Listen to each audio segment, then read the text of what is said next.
Yes, lahat. O Diyos na dakil at makapangyarihan, Panginoon, Yes, salamat sa Lord. iyong Yes, Lord. kabutihang loob, salamat sa lahat ng iyong pagpapala, salamat sa lahat ng iyong panukala, Panginoon. Iaalay namin sa iyo ang umagang ito kung ikaw ay aming itaas, dakilain, sambahin sa Espiritu at sa katotohanan, Panginoon. Yes. Sa divine service namin ito, Panginoon, ikaw ang kumilos, ikaw ang bigay ng iyong mga mensahe, gamitin mo lang ang iyong lingkod, Panginoon, para sa kapakinabangan ng mga nakikinig, kasama na rin ako roon, Panginoon. Pangisan mo ang aking mga labi, ang kanilang pantinig, uwiin mo ang gawa ng kaaway, Panginoon, at maging pagpapala ang bawat isang salita, Panginoon, na lumalabas sa aking bibig sa pamagitan ng mensahe mo, Panginoon. Hallelujah, Jesus. Bless us, O God.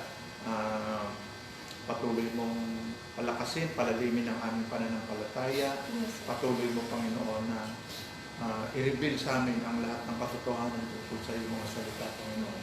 Maraming salamat, Panginoon, na sa kabila ng aming hindi pagiging dapat, na sa kabila ng pagiging aming mga kasalanan, kami ibinago mo, kami ibinigyan mo ng buhay na walang hanggan. Salamat sa dugo, salamat sa finished work, salamat sa biyaya at sa pananampalataya na ibinigay mo sa amin. To God be the glory. In Jesus' name we pray. Amen. Sige, basahin natin. Single verse lang, pero maraming verse, mga kapatid. 1 Peter 5:7.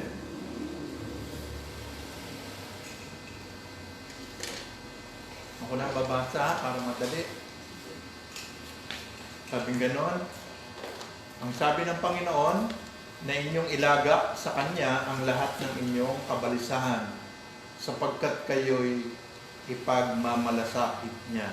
Ilagak sa Kanya ang inyong kabalisahan at kayo'y ipagmamalasakit niya. Hebreo 4:16. Babalik din ulit tayo dyan. Yun lang ang kinuha mo, Ian. 1 Peter 5:7, no? Okay na yan. Lahat ng kabagabagan, mga kapatid. Hebreo 4:16. Magsilapit nga tayong may pagkakatiwala sa luklukan ng biyaya upang tayo magsipagtamo ng awa at mga sumpong ng biyaya upang tumulong sa atin sa panahon ng ating pangangailangan. Sige mga kapatid, ang aking mensahe pwede na tayo magsiupo. Sa umagang ito ay ang part 2. Man's disappointment is God's appointment, part 2. No? Man's disappointment is God's appointment, part 2. Now, bakit natin sinasabi mga kapatid na ganito ang ating naging titulo, mga kapatid, ng ating mensahe sa umagang ito? Kasi mga kapatid, dedicated ang ating pagsamba sa umagang ito para sa mga tao, mga kapatid, na iniwan ng ating kapatid na Kate, si Tita Kate, mga kapatid, kila Ima, mga kapatid, kila Tatang, na kanyang asawa, kila Aileen, kila Ann, Panginoon, at sa lahat ng mga bagay, sa lahat ng mga tao, Panginoon, na nagdudulot ng kalungkutan at lahat ng kagulumihanan, ng lahat ng disappointed sa kanilang buhay, mga kapatid. Now, bakit natin sinabi ang ganito, mga kapatid? Sabing gano'n ng Diyos, mga kapatid, hindi tayo exempted sa lahat ng mga sorrows, sa lahat ng mga disappointment, sa lahat ng mga pagsubok. Bagkus, tayo, mga kapatid, ang unang makakaranas niya bilang Kristiyano at anak ng ating Panginoon. Bakit? Upang patatagin ang ating sarili, patatagin ang ating pananampalataya, patatagin ang ating paniniwala sa ating Panginoon. Sabi ng 1 Peter 5:7, mga kapatid,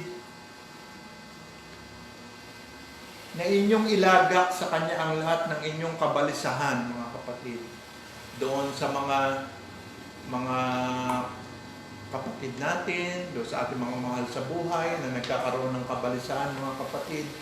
Sabing ganon ni Apostol Pedro, mga kapatid, ang lahat ng kabalisahan ay inyong ilagak sa ating Panginoon sapagkat kayo'y ipagmamalasakit niya. So tayo mga kapatid na nakakaalam ng salita ng ating Panginoon, mga kapatid, alam natin kung kanino natin ilalagak ang lahat ng ating mga disappointment, ang lahat ng ating mga sorrows, ang lahat ng ating kabalisahan. Sapagkat may isang Diyos tayo na pinaglilingkuran, ang Diyos na siyang magbibigay sa atin ng comfort. Sapagkat sinasabi nga sa Bible mga kapatid, sa pinag-aralan natin sa devotion natin kagabi, ilagak ninyo ang inyong kabalisahan sa isang dakilang Diyos, ang Espiritu ni Kristo na siyang ating tagapamayapa. He is our comforter mga kapatid. Bibigyan niya tayo ng pag-asa sa lahat ng ating mga nararanasan mga kapatid. We have God to rely on. Meron tayong Diyos na mapagsasandalan natin ng ating mga ulo sa kanyang balikat upang ibigay natin sa kanya ang lahat ng ating mga sorrow. Sabi, give it all to Jesus mga kapatid, sapagkat siya ang sa atin ay magbibigay ng comfort. Sabi ganon. Anong sabi sa Hebreo 4:16 mga kapatid?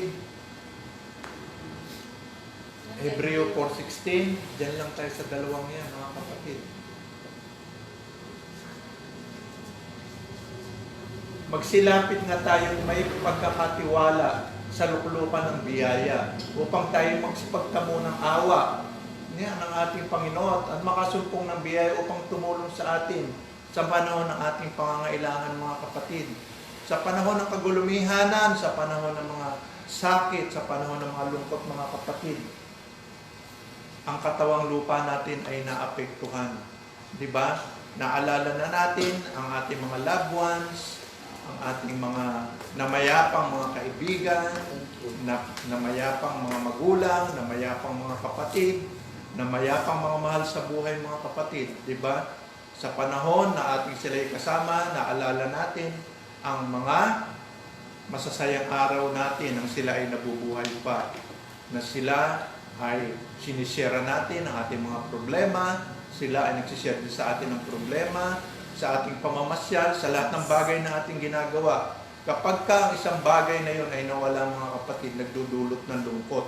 Ang lungkot mga kapatid ay nagbibigay din ng kagulumihanan mga kapatid sa ating pisikal na kalagayan at sa ating mental na kalagayan. Kapag ka ito in-entertain mo mga kapatid, pupunta na ang lahat ng kagulumihanan sa iyong pisikal na katawan. Wala ka ng ganang kumain, lagi kang malungkot, lagi kang umiiyak. At pupunta na yan mga kapatid sa iyong mental na katayuan. Ang iyong pag-iisip mga kapatid, maapektuhan yan. Ngunit salamat sa Panginoon mga kapatid, may assurance sa bawat isa sa atin na hindi niya tayo pababayaan. Sabi ng Ecclesiastes 3:1-8, although mahaba mga kapatid, lagi nating intindihin na ang Panginoon ay mga may mensahe sa pamagitan ng kanyang mga salita sa bawat isa sa atin. Ecclesiastes, mga kapatid, 3:1-8. Ang bawat bagay, mga kapatid, sa ating mga Kristiyano na inireveal sa atin ng ating Panginoon, ay mayroong kapanahunan. Panahon sa bawat panukala sa silong ng langit. That is the natural law, mga kapatid.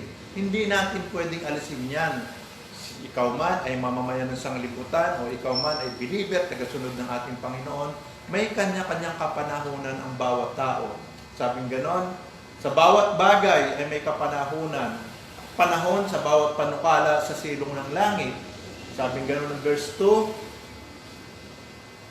panahon ng kapanganakan. Di ba? Lahat ng tao ay pinanganganak mga kapatid. Panahon ng kamatayan. Lahat ng tao ay mamamatay mga kapatid. Di ba? Kapag tayo ay nasa katawang laman mga kapatid, ang ating Panginoon Kristo ay nagkatawang tao mga kapatid, hindi rin siya exempted sa kamatayan at sa kapanganakan. Ipinanak siya ng ating ng mahal na Birheng Maria, kanyang ina, Panginoon, ina sa laman Panginoon, ng ating Panginoon, at nagkaroon din ng kamatayan. No? Panahon ng pagtatanim at panahon ng pagbunot ng itinatanim, mga kapatid. Number 3, panahon ng pagpatay at panahon ng pagpapagaling. Panahon ng pag-iba at panahon ng pagtatayo. Sabi niya sa verse 4, mga kapatid, panahon ng pag-iyak. Ano ibig sabihin natin, mga kapatid? Hindi lahat ng araw ay puro pag-iyak. May kanya-kanyang kapanahunan ang bawat panukala ng Diyos sa bawat isa sa atin. Panahon ng pagtawa. Hindi pwede, mga kapatid, na sa panahon ng ating mga disappointment, ng pagkawala ng ating mga mahal sa buhay, ay puro pag-iyak na lang, mga kapatid. Kapag ka ganun ang ating attitude, mga kapatid, we don't trust God. Nagbibigay siya sa atin ng assurance na ilagak natin ang lahat ng ating kalungkutan at kagalumihanan sa Kanya at siya ang dakilang mga aliw. So, sa panahon ng pag-iyak, may panahon ng pagtawa. Ganyan ang buhay ng tao, mga kapatid. Ikaw man ay anak ni Kristo o ikaw man ay mamamayan ng sanglibutan, mga kapatid, panahon ng pagtangis at panahon ng pagsayaw, kaligayahan, mga kapatid. Ngunit sa atin, mga kapatid, tinatanggap natin ang mas maraming positive na reaction kaysa sa mga negatibo na yan. Ika nga, if you trust God, hindi lahat ng araw ay pagtangis sapagkat ibinibigay niya ang kanyang tulong sa atin na ilagak lahat ng ating mga kabalisahan sa kanya. So, siya na ang bahalang mag-comfort sa atin at darating ang panahon na hindi puro pagtangis, kundi may panahon ng pagsasayaw, may panahon ng pagtawa, at may panahon ng kaligayahan, lalong-lalo na sa mga anak ng Diyos, mga kapatid.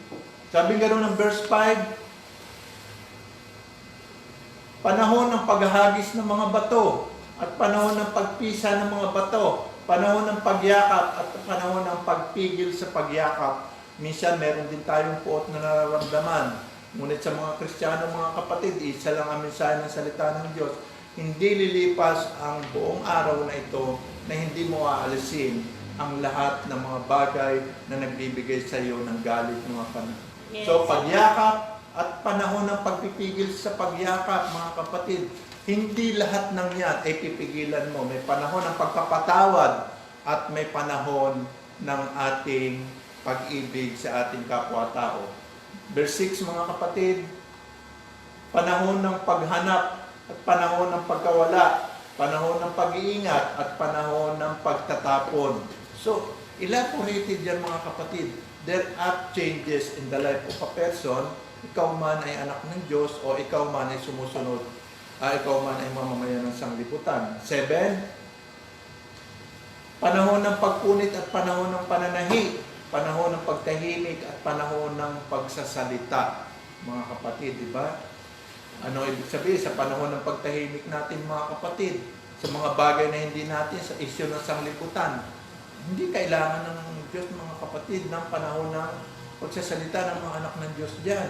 Ang panahon ng pagsasalita ng anak ng Diyos ay ang pagpapatotoo, ang pangangaral ng Ebanghelyo, mga kapatid, ang pananalangin, ang lahat ng pagpupuri sa Kanya ay ang panahon ng ating pagpapahayag sa harapan ng ating Panginoon. Number 8, panahon ng pag-ibig, panahon ng pagtatanim, panahon ng digma, at panahon ng kapayapaan. So, sabing ganon, lahat ng bagay ay magkapanahunan. Going back to the topic, mga kapatid, man's disappointment is God's appointment. Bakit? Maraming disappointment ang tao.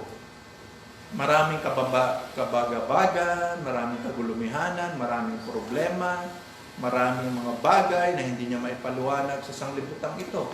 Kasi tayo man ay bahagi ng sanglibutan.